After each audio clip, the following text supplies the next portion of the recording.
Muli namang naging sentro ng usapan si Vinicius Jr. matapos pangunahan ng Real Madrid sa dominanteng panalo kontra sa Monaco sa Champions League. Kasunod ng mga kritikong hinarap niya mula sa ilang fans. Ang ibang detalye alamin sa pag-abante ni Jake Miculob.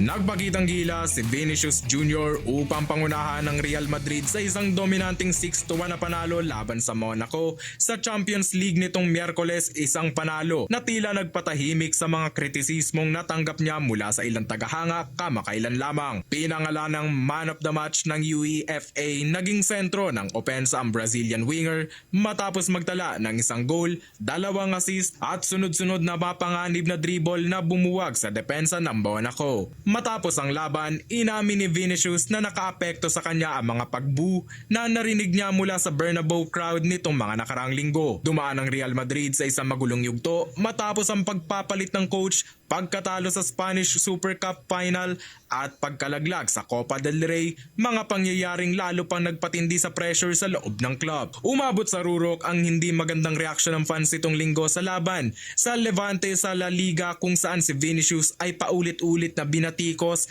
kabilang na sa pagbanggit ng kanyang pangalan sa starting lineup. Nadismaya ang mga taga-suporta matapos ang serye ng kabiguan ng koponan, kabilang ang pagkatalo sa Barcelona sa Super Cup, ang 3-2 na pagkabigla laban sa Second Division Albacete sa Copa del Rey at ang biglaang pagsibak kay Xabi Alonso bilang head coach matapos lamang ang 7 buwang panunungkulan. Lalong tumindi ang sitwasyon dahil sa mga ulat ng tensyon sa loob ng koponan, kabilang ang umano'y hindi pagkakaunawaan nina Alonso at Vinicius. Gayunman, ang dominanteng panalo na ito laban sa Monaco ay nagsilbing positibong hakbang para sa Madrid, kung saan nanguna si Vinicius na ibalik ang kumpiyansa ng koponan. Mula nang sumali sa Real Madrid noong 2018, naging mahalagang bahagi si Vinicius ng mga tagumpay ng club. 2 beses na niyang napanalunan ng Champions League at nakapagtala ng goal sa parehong finals, laban sa Liverpool noong 2022 at Borussia Dortmund noong 2024, ang kaparehong taon na ginawaran siya ng FIFA The Best Award.